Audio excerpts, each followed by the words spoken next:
My name is Seth Bruggeman, and I am the 2024-25 Ashby M. Larmore Research Fellow at the Maryland Center for History and Culture.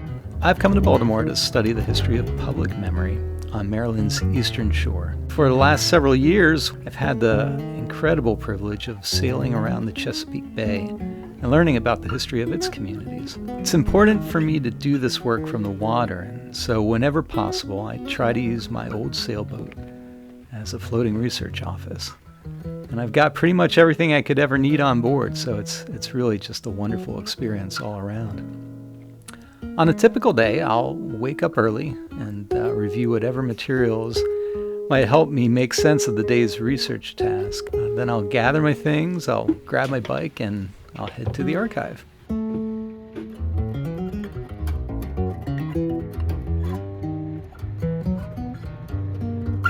From the marina where I'm staying, it's about 3 or 4 mile ride.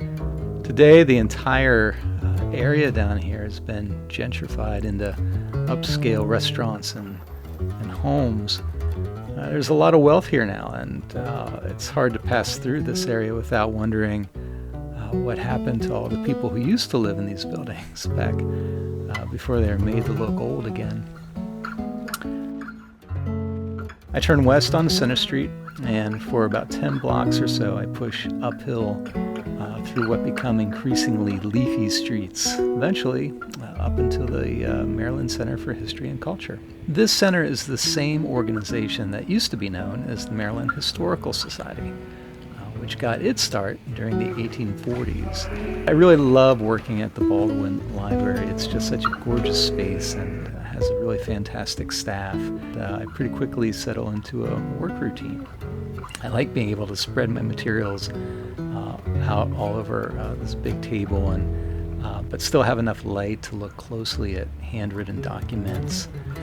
In this case, I'm working through years of meeting minutes, all compiled by the Women's Eastern Shore Society of Maryland. This was a group of women who, though born on Maryland's Eastern Shore or raised there, had moved to Baltimore as adults and wanted a way to connect with others who shared that experience. So a lot of their work involved history projects, and I've been reading these records with an eye toward understanding how the members of the society made sense of the past. When the center closes, it's back on my bike to explore Baltimore. And there's really just so much to see and do here that I wish I had more time to explore. Of course, I can't resist heading back to Inner Harbor and checking out the Constellation.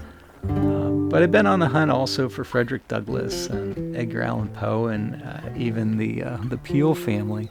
And when I'm done, it's back to the boat by way of the harbor, back through Fells Point, and of course, winding back along the promenade.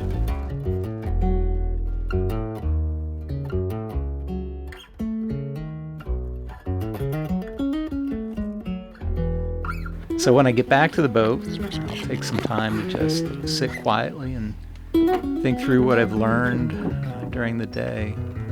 But then the sun is going to inevitably go down, and it'll be time for me to close things up and get a little rest so that I can get an early start tomorrow on another day in the archive.